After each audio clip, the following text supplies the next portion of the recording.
Welcome back to Inbound Unbound. I'm Kayla Phillips, and I'm joined here today with Zach Ware and John Beckwith. And I am excited to be talking about GEO. I'm sure some of you have heard of that, others maybe not. But it will be Generative Search Engine Optimization Strategies for Smarter Content Creation. So that's what we're covering here today. Zach, John, welcome. Thanks for having us. Yeah, thanks. Excited.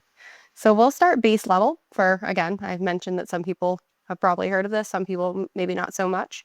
But for the people who aren't sure about what these acronyms mean, let's go through the main difference between GEO, AEO, and SEO, and what is the difference? Who do you want to start? Zach, you can start. Yeah, I'll start. This is like the classic square is a rectangle or rectangle is not a square, at least in my headspace.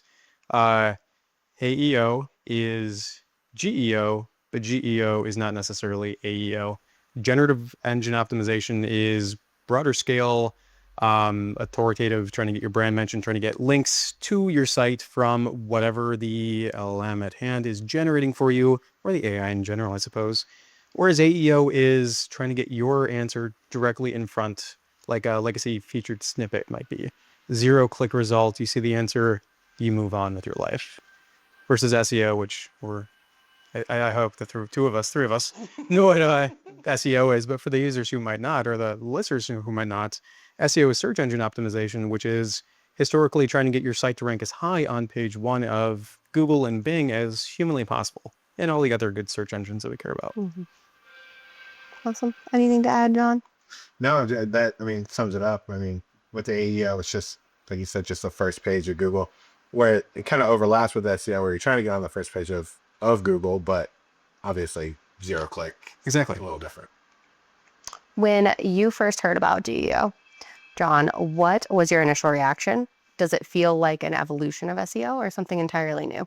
Yeah, I would say it feels like an evolution.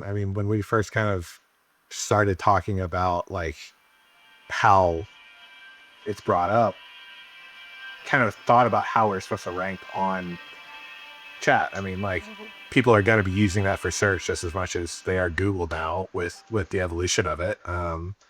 I think it's definitely just a natural next step in that process. Mm-hmm. Zach, what's your take? I completely agree. It's the next step, something that I think a lot of people have been anticipating for a very long time. Mm-hmm. We saw the evolution of Google over time, where we went from just here blue links to here's blue links with context to here's a featured snippet that blew everybody away and out of the water. And I just see it as the next evolution of that. Those AEOs are essentially just a featured snippet plus in my eyes. Right. Absolutely. I think when it first came out, you and Holly had talked about it. I think either in Instagram Live or in a podcast. Yeah. The chaos that ensued on Reddit. Oh my goodness. With, like, people had very SEO is dead. Yeah. It's never coming back. Here we are 2 years later and still not dead. Still not quite dead. So not dead. It's like that Monty Python, like, I'm not dead yet. Not yet. So awesome. Why should businesses care about optimizing for platforms like ChatGPT or Gemini when they're not search engines in that traditional sense? I think the same reason why you want to do SEO. You want to get in front of people, and with it being a natural next step of evolution of search, you want to be up to date with what you're doing, mm-hmm. with your best practices. Because if you're not keeping up, then you got to be left behind. Mm-hmm. Completely agree. Yeah. If that's what the rest of the market is doing, if you're not at least doing that, then you are immediately getting left behind. Think about the evolution of any technology over the years, from people writing all documents by hand to typewriters to Xerox machines to the fad that is the computer and the internet to, well, there's this fancy new indexing tool called Google, to AEO, GEO, and all things AI now. If you want to stay present, if you want to reach your customers where they're at, this is that next step. Right, exactly. I think what you said there with meeting customers where they're at, really, it ties into just another level of inbound, is just making sure that we're showing up when people are looking for help. We're providing helpful content, and you can do that through SEO. You can also do that through GEO and optimizing that way. So Yeah, exactly. Yeah, because I mean, if you're not, somebody else is. Right. Oh, I love stressing that point. Yeah. If you're not showing there, your competitor is. Yeah. Yep. Right. Especially because I think a lot of our clients, at least from what I've seen, get a little hung up where it's like, my traffic's dipping. Why does it even matter to show up here anymore? And it's like, you're still getting in front of people. Your brand is still showing up, and it's either you or it's your competitor. So might as well be you. Yep. Awesome. Cool. How do generative AI tools actually discover and learn from content across the web? And what does this mean for visibility? Zach. Spiders and scraping. So just like Google, Bing, Yahoo, Yandex, all the biggest search engines that we know and love, start with a homepage, start with a sitemap, start with the robots.txt file to analyze everything that's on that specific site. Large LLMs like ChatGPT can and do the exact same thing. They find one link and then they spider out and crawl from there. SEOs and web devs now, you can even add specific crawl parameters to robots.txt files, dictating how different AI tools can and should interpret and crawl their information on their site, what they're allowed to and what they can't. From there, it's just pattern recognition based on the content that it finds. It's contextually, what am I analyzing? How do I need to store this? What is the broader context that this information that I'm storing now can be used? And is what I'm analyzing something that's already in my repository? And do those two data points match? Yeah, Yeah. absolutely. And so, shifting a little bit away from that, one of the things that we're hearing a lot is that buyer behavior is shifting as a result of AI chat tools. And that's freaking a lot of people out, obviously. How would you say that's shifting, and what are the implications there? You can start with you, Zach. I'd say it's shifting rapidly. Holy cow. We gave a report earlier this week, and through other factors too, we saw dips in traffic, right? And we were able to pinpoint that some of that is because there is a significant uptick in zero-click searches now. People are getting information significantly more rapidly. They're trusting, whether right or wrong, the data that AI platforms are giving them, and it's just rapidly expediting the buying process, at least from what I've seen, or at least making that decision easier. Will I be pursuing this further, or no, I know the solution isn't for me and I need to go elsewhere? Completely shifting the paradigm that is the awareness and consideration stage that we know and love. You got to think about too, like your own journey, like when you're trying to find something, Yep. like depending on the subject, if you're just searching something quickly on Google and just want the answer and take it and go, that's a win for the AEO. But if you want to dig deeper, you know, Right. you have to Maybe verify the claims that you're seeing too by AI. Yeah, right. Yeah, that's a big one. I will say sometimes they're not right.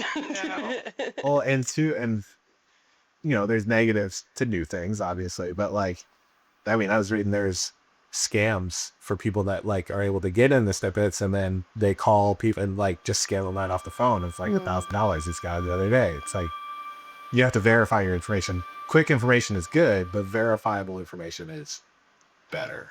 Yeah. So I would say. I'd say Hard agree. especially in the industries that we're working in the B2B space, I think we do see a lot more people where sometimes that quick answer is perfect, but there's a lot of consideration and decision stage and just in-depth topics that can't be summed up fully by an AI. Exactly. So At least not one or two sentences that a lot of people are just skimming page 1 of Google for and taking and running with. Absolutely. And so as far as looking to the future, are there tools and metrics available yet on how to measure how your content performs from an AI generated response, or is that still forthcoming? I've seen some stuff for it. Yeah. I know one of the tools that we use, SE Ranking, has started to roll that out. At first, it was great because it had all of it, and now some like mentions and things like that are locked behind a paywall, which Oh, of course. Sounds right. I should have seen coming. But I do think that that's a big thing on our side where we're going to be incorporating that into our inbound reports. It's been great that HubSpot has actually added like an AI, I forget what they're calling it, but it's like AI referral. Yeah, that's I right. think it's AI referral.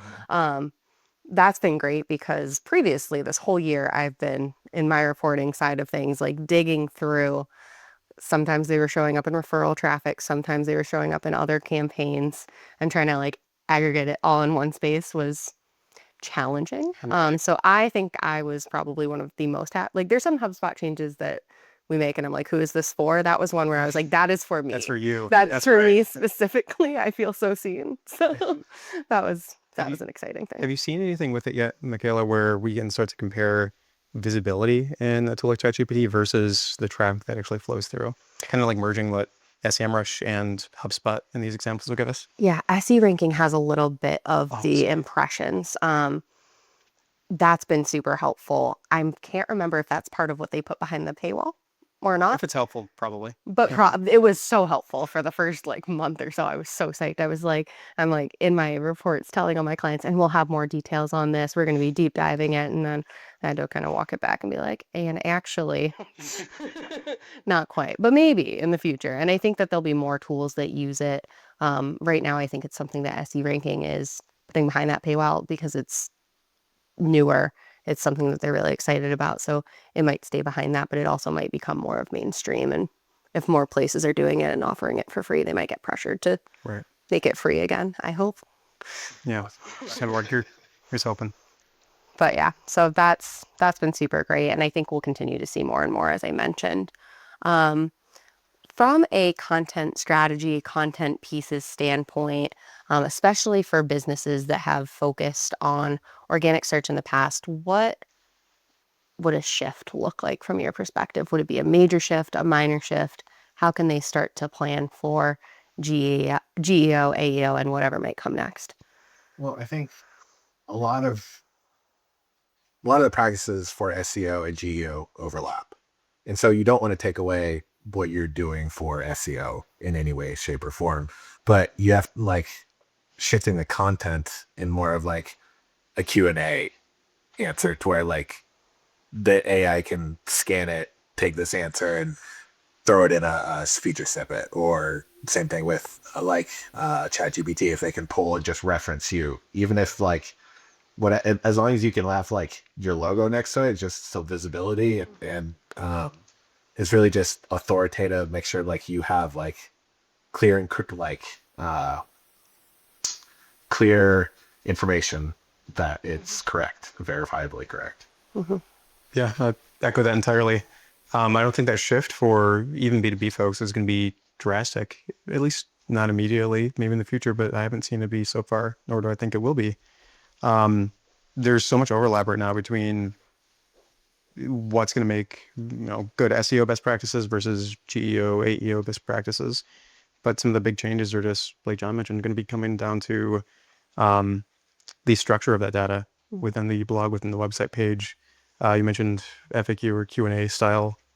That's absolutely fantastic for anything AI to go through and gather. If we're talking about the structure being important, saying, here's the question, here's the answer, I'm an authoritative source, trust me on this, bro. It doesn't get much better than that. Right. Pulls it right up. I think too, one of the things that we've been seeing is that a lot of the content that we already have from an SEO perspective has already started to perform well from a GEO's perspective. And that can help lead to the strategy as well. If we see, hey, these topics on this particular thing are performing really well, let's re-optimize them for this platform. Let's dive deeper there to try to hit more. Let's add some of those question and answers. I think that that's been something that's been a relief when everyone's like, oh no, SEO is dead. Everything's dead. Everything that you've done doesn't matter anymore. It's just not true. It's a lot of it translates over. You don't have to start from scratch. You don't have to change what you've been doing. The SEO work that everyone has been doing for years lays a lot of the groundwork for the GEO and AEO and what's to come. Yeah, completely agree. Yep. Cool. We touched on it a little bit with the FAQ style. What other key factors make content AI friendly? Original like information or like statistics like that isn't like commonly found online. If you can bring that kind of thing to it where like you're the authoritative resource on this, helps a lot. Same with the FAQ, just providing factual information kind of thing. Domain data hierarchy, making sure that not just a page is organized well, but making sure that the entire domain is organized in a hierarchical manner. That you have your clear topic clusters defined, just like SEO has been saying you should have for years and years now. Right. That the pages that are worthwhile linking together are linked together correctly with the correct anchor text, and that, more importantly, the context flowing from one page to another is there too. I think so much of what we're seeing with AI and so much that we're going to continue seeing is going to be context driven. Right. Yeah, absolutely. I think that was one of the things we talked a lot about too when things started blowing up. People started expressing their concerns, and SEO is dead. I think SEO done poorly is dead. I think if you're doing those things and you're building that site authority and domain authority and the things that from a good SEO best practice has been key this whole time, you're not going to see the major dips that some of the other spaces are seeing. And I think that some of that too is industry specific. I think some industries are going to see that drop off more quickly, especially with organic traffic, but it doesn't mean that your efforts aren't working. It's just people are searching in a different way, as we referenced earlier. Yeah. To that, I think it's just going to be, as AI becomes more prevalent, just a magnification of what would be SEO best practices. If you're doing it well, you're going to continue to see compounding effects. And if you're not, then you're toast. Game over. Yeah, get better. If marketers are trying to incorporate GEO thinking into their SEO efforts, what's your top suggestion place to start? Context. I've said it like 4 times. I know. Context. I know Context, some of these context. I'm like, we're getting redundant. Yep. But you know what? For someone who's new to the topic, let's drill it into their heads. If you're doing SEO well already, if you're ranking well already, and you want to make sure that you are set up to, at least in the immediate future, potentially rank well on different AI platforms or capture that 0-click snippet in Google search, Bing search, or wherever else, then context is king. Content is king is dead. Context is king is the new king. I don't know, alive. The living king. Like I mentioned, the context for how the actual page is structured, the context for how the domain as a whole is structured, and then every other little piece that you can give it to say, this is exactly what this information is. This is why it's important. This is why you should trust me on it. Yeah, just clear, concise. This is the information. We're right. Exactly. We have authoritative voice on it. Yeah. Yeah, AI is great at parsing large data sets and giving meaning to otherwise meaningless data. However, in all else being equal, if it's analyzing a website that's super clearly structured, that has fantastic data, and another site that is just as good in data, but it's not as clearly structured, guess which one's going to start winning out? It's like what we used to see with schema implementation. I know I'm going off a tangent here. No, I love it. Keep it Years past, it was all else being equal to between 2 pages, 2 domains. Schema implementation could be the deciding factor of whether you ranked well in Google and Bing search or whether you were on page 4. Page 4 sounds bad. It was. Yeah. We wouldn't have thought that now. No. Not here. What types of content would you say are the best candidates for optimization? Thought leadership, FAQs, educational resources, something else? Like if someone had to start today and they have a whole site of blogs, content, all of that, where would you say to start?